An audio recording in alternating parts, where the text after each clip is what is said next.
प्रणाम सब गोटे के।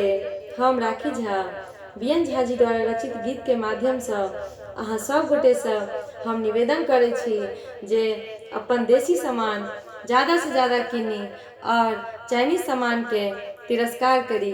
धन्यवाद। हम करे छी आह्वान छोड़ो चाइनीज सामान, हम करे छी आह्वान छोड़ो चाइनीज सामान।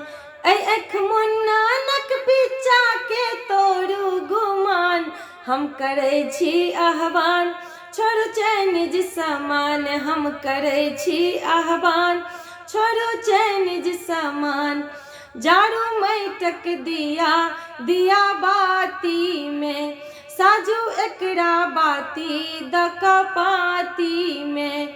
जाड़ू मैटक दिया दिया बाती में, साजू एकरा बाती दकपाती में।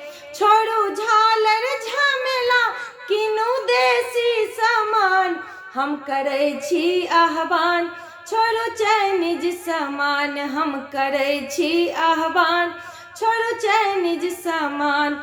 लागल हर पई में सोना के टुकड़ा जमीन, नहीं पंच माने नहीं माने अमीन। लागल हर पई में सोना के टुकड़ा जमीन, नहीं पंच माने नहीं माने अमीन। एकर हारे तोड़त भारत माँ के जवान, हम करे छी आह्वान छोड़ो चाइनीज सामान, हम करे छी आह्वान छोड़ो चाइनीज सामान। छोड़ब चाइनीज के साथ पड़त टिंग पिंग के लात, बेईमान माँ के याद पड़त असली औकात।